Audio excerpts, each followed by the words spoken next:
You're watching KEYE Morning News. Crime scene is kind of unusual. Happening right now, an investigation underway after a brutal attack sends one man to the hospital. We're on scene this morning at the strange place the victim was found. And just hours ago, a SWAT situation comes to an end. How police were able to get that suspect out of a home safely. Plus, Allison is keeping an eye on the sky for you this morning when the humidity could give way to some more rain. A beautiful shot there.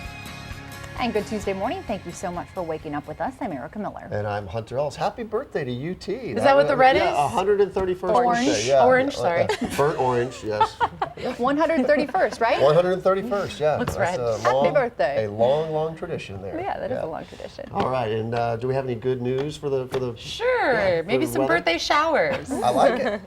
for UT. Right now, though, all we're seeing is a little bit of rain off to our north and west, with temperatures sitting in the 70s from Austin, 75 over towards Orange. I'm still thinking about that. It's burnt orange. 75 in Georgetown, 71 over towards LaGrange. Rest of our forecast shaping up like this. It's worth keeping the umbrella on hand. We do have the chance for a couple showers. Don't think we're going to see anything widespread or anything all day long, but a pop-up shower here or there, not out of the question, especially as we head towards the afternoon. A little warmer. We're back to the low 90s today. Better news in store for us this week with more chances for rain. I'll have the details on that. In the meantime, we do have your weather and traffic together. How's it looking out there, Erica? Well, there is one wreck over on 71 in Riverside. I'll show that to you on the map in just a second. We want to show you at least for now. 183, very quiet if you're coming in from Cedar Park. So let's take a look at the map and point out where that wreck is located. It may give you a little bit of delay if you're heading towards the airport taking Riverside Drive because it's there on the service road at Riverside and 71. So just make a note of that one. Austin Police on the scene. We'll have another check of your traffic in 10.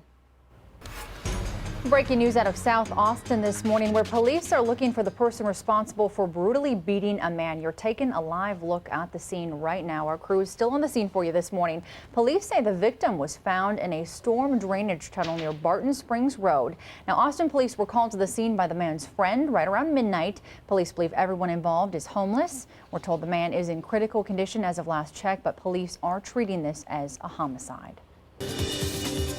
And new details this morning on a SWAT situation that ended early this morning. We first brought you this as breaking news on the KEYE News at 10 o'clock. The man wanted by police on Avery Island Avenue is now behind bars, and Austin police say they got a call around 7:30 Monday evening about a person with several felony warrants from Kyle. When police arrived at that home there in Northwest Austin, the man wouldn't leave the house, so SWAT was called in. Around midnight, negotiators were finally able to talk that man out. No word on what his warrants were for, but he may now be facing additional charges. And check out this video right here. You'll hear a woman living near the home was able to film this shortly after police arrived, and if you listen, you can hear calls for the suspect to come out. The police there on scene, and if you see breaking news like this happening, you can always send it to us through our website or email it to us at shareit@KEYTV.com. Always, however, make sure you're in a safe place before taking any of those pictures or video. Time right now is 5:32 and a crime alert for you this morning. Smash and grab burglaries are popping up near one Austin hotspot. Now, right now, police are investigating a recent surge in thefts around the Rainey Street area. Over the weekend, there were 6 vehicle break-ins along East Avenue and underneath the I-35 overpass. My vehicle is very vulnerable because it has a soft top and it's easy to break in. Doesn't matter if it's hidden in the back or if it's locked in the front, it's just an easy break-in. Now, one woman sent us this picture of her busted windshield. She said she left her purse actually hidden underneath a blanket inside. Austin police there say there are 3 ways to avoid being a victim. Take your items with you, hide them in the car, and be sure to lock your door. We'll take a good look at your screen right now. Do you know who this man is? Austin police need your help catching the man dubbed the sunglasses robber. They tell us he hit 3 stores in North Austin over the weekend. Surveillance cameras caught him in the act on Sunday night. Police say in each case, he walks in wearing sunglasses, shows a weapon, and demands cash. If you have any information, you're asked to call Austin police. A new concern at the Texas-Mexico border this morning, but it does not have to do with illegal immigrants. Border Patrol says they are worried about an increase in the number of militias that are now showing up, suggesting that they're bringing their own security. A website called Patriots Information Hotline says there's now about 16 militias there, and they're hoping more on their way. But border agents say that these groups are only making their jobs more difficult. When you have people out there, that they don't have direct communication with us, we don't know who they are. In at least one recent case, an agent pursuing a group of immigrants ended up opening fire on a man with a rifle who was later identified as a militia member. Fortunately, no one was hurt. The Texas economy continues to impress people across the country, but not all Texans are getting in on the boom. According to new numbers, a lot of the money being made is going to the top 1%. Get this. It shows that that group is making 26 times the amount of the other 99%. The report also shows they're saving the money, not putting it back into the economy. Some worry the wealth gap may eventually hurt the state's economic growth. A pretty scary sight for drivers. A Dallas tollway back open this morning after a 40,000-pound piece of equipment dangled over a ramp for a good portion of Monday. Take a look at this. A semi carrying the huge rig overturned, causing massive traffic delays on the George Bush Turnpike and Dallas North Tollway. That was actually hanging over the side, if you can even imagine that. It took crews hours to get the rig back up on its right side and figure out a way to move it. What a mess. Tense moments there. Right, scary. Okay. Well, 5:35 and healthy and high in fat. Kind of sounds contradictory, right? Well, coming up, why researchers say eating certain foods that are high in fat may actually protect you against certain diseases. Any excuse to eat cheese is okay in my Bring it on, queso. Yeah. Plus, this morning, the cleanup is now underway after Hurricane Odile rips through. Tens of thousands of tourists now in temporary shelters. We'll have a closer look a little later on this morning. And here's a live look at downtown Austin this morning. About 76 degrees outside. The UT Tower shining burnt orange there in the background. You're watching KEYE Morning News. Welcome back. It is 5:39. Here's a look at what's trending this morning. We're seeing some heated debate on the KEYE Facebook page over the upcoming election. This Friday, we'll bring you the live debate between Greg Abbott and Wendy Davis.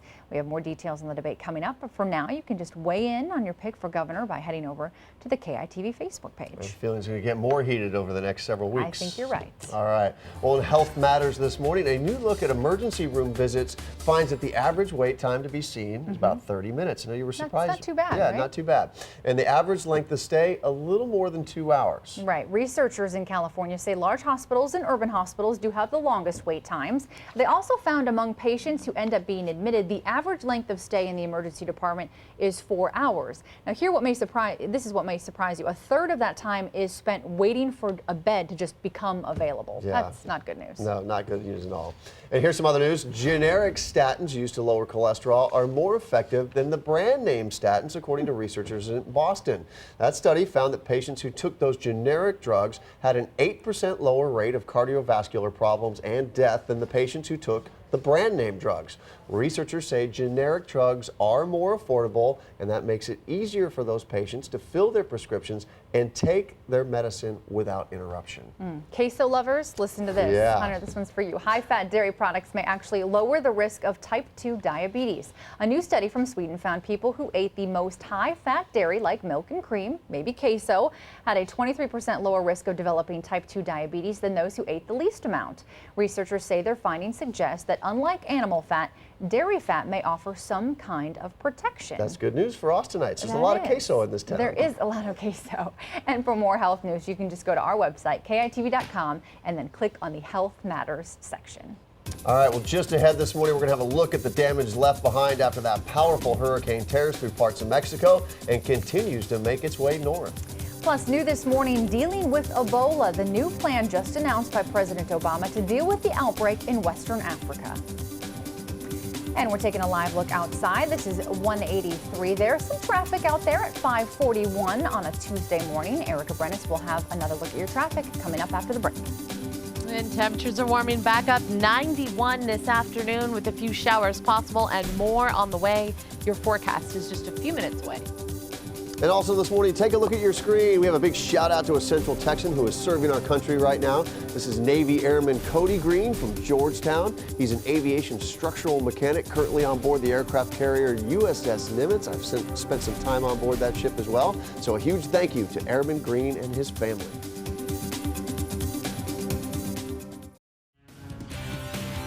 .45 right now, and here's a look at the Frost Bank building from our Hilton Cam in downtown Austin. You're watching KEYE TV Morning News. We thank you for joining us. Here's a look at the top stories that are happening this morning. First, a SWAT standoff in Northwest Austin is now over. It all started on Monday night at 7:30. It lasted until midnight, and that's when negotiators were finally able to get the suspect to come out peacefully. They say the man has several warrants issued from KEYE. And a warning for anyone going to Austin's Rainey Street area. Austin police say there have been a recent string of smash and grab break-ins hitting several vehicles parked there. Police say it's best to keep all those valuables out of your car. Plus, a recent rise in militias along the Texas border now has border agents concerned. They say people have been going there to try and stop illegal immigrants from crossing into our country from Mexico, but agents there are concerned that these militias could just get in the way or put themselves in some potential danger. We're very sure he's been beaten up. That's pretty obvious. New overnight, Austin police are trying to track down the person responsible for a brutal beating in South Austin. Police say a caller led them to a man who was unconscious in a storm drainage tunnel underneath the area of the Palmer Event Center and the Long Center. KEYE-TV's Adam Bennett was there as they brought the man out early this morning. And Adam, police do have some leads on who this person is that's responsible. Is that right? That's right, Erica. They say that caller you mentioned actually gave them the name of a possible suspect. They're not releasing that right now, but what they are doing is ramping up their investigation here on scene. You can see behind me that area that's lit up with the officer standing over there, the flashing lights. That is the entrance to that tunnel where they found the man inside. And right now, an officer on scene tells me they are now treating this as a homicide investigation. Now, the victim is still alive, but they say he is in very critical condition at this point. Now, this all started around midnight. Police say that a man who was a friend of the 54-year-old was the one who called police. So crews went inside that tunnel, and that's where they found that victim, that 54-year-old man, unconscious. They said he was severely beaten with injuries to his head. Now, EMS rushed him to Brackenridge, and police say they also found what they're calling a compound, showing someone had clearly been living inside that drainage tunnel. It's got a hammock and a cot, some lawn chairs. It's got like a little kitchen area, kind of typical of what you find in an established transient homeless camp. But it's unique in this sense that it's underground. Now, police do believe everyone involved was homeless in this case. They tell me crews searched that tunnel. They did not find any weapons. They also did not find any other people, and they believe that the crime happened inside that tunnel. Now, right now, taking a live look at the scene, you can see the crime scene unit. They've arrived in the last hour or so. They are now inside that tunnel, going through the crime scene with detectives, trying to piece together what happened here. The sergeant on scene tells me that detectives also interviewed that caller, that friend of the victims, back at headquarters downtown. Reporting live in South Austin, Adam Bennett, KEYE-TV Morning News. And thanks, Adam. It is 5:47 on this Tuesday morning. Things at 6th and I-35. Quiet. Love those blue lights there. Such a symbol of Austin. The roads really have been off to a quiet start for the most part. I-35, Mopac looks good. Just still watch out for a wreck on the service road of Ben White or Highway 71 right there at Riverside Drive. May give you a little bit of delay if you take Riverside to the airport. But if you need to fill up on your way to work this morning, let's check your gas prices. The lowest price for a gallon of regular gas in Austin is coming in at $3.02. You can find that at the Shell on 620 and Cornerwood Drive. If you're in Round Rock, you can get gas for $2.99. That's if you pay with cash at the Exxon on Gaddis School Road and High Country Boulevard. And then down south in San Marcos, going for $3.05 at the Valero on Moore Street and East Hopkins Street. Allison, I don't know if you need to fill up, but you may need to grab that cash under $3. I'll do it for under $3, except for by the time I'm like low on gas, I don't have time to drive out there. It's 5:48 this morning, and we're watching a couple different systems. A tropical storm Odile, this one's out to our west over towards Baja California. We have another little disturbance that's over towards the Gulf of Mexico. You can see a few showers starting to move in from this. And of course, we're bringing in the rain, especially across the southwest, but it's ushering in those clouds and a couple showers across our northern border this morning. For most of us, we're just seeing the cloud cover, and that's how we'll stay through 7 a.m. As we head towards the afternoon, may get a couple showers. You can see it's going to be pretty hit or miss with a lot of the activity down towards the southeast, but a few of those may make their way across that I-35 corridor. So worth at least keeping that umbrella on hand. Better chance as we head towards Wednesday afternoon and going into Wednesday evening. May even see a few of the stronger storms move through overnight going into Thursday morning, keeping that chance for rain in. You can see there may be a few spots that don't get as much as we'd like to see as we head towards Thursday afternoon. So overall, looking to see about a quarter to about an inch of rain. In fact, you can see in some places where we do get some of those heavy downpours, we could see up to 3, even 4 inches in some isolated pockets. So the main threat with some of these systems that move through will be some of those heavier storms and minor flooding. So that 30% chance today, a little bit higher as we head towards Wednesday and Thursday. Temperatures dropping back down into the 80s with the cloud cover. Should feel pretty nice this week. A little on the muggy side, though. A little drier as we head towards the weekend. Then a system moves through on Sunday, bringing us our next cold front and chance for rain. How about for the first official day of fall on Monday?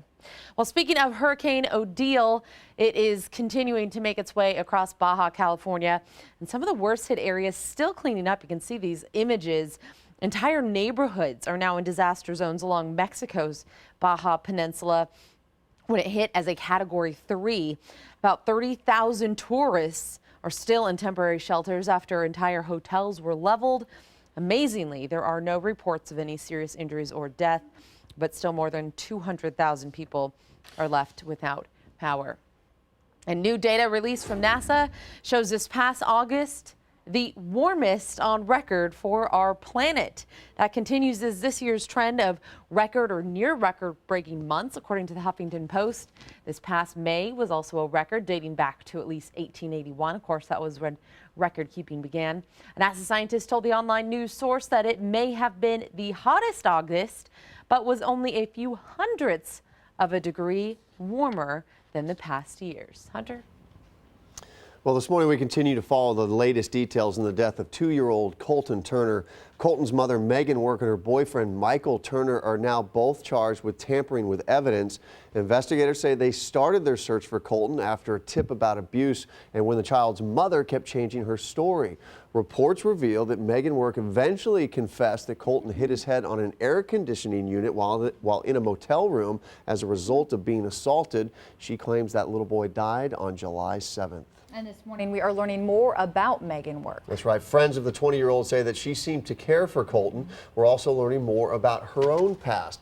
Court documents show as a child, Work and her 2 sisters were removed from their home in Round Rock after a Child Protective Services investigation.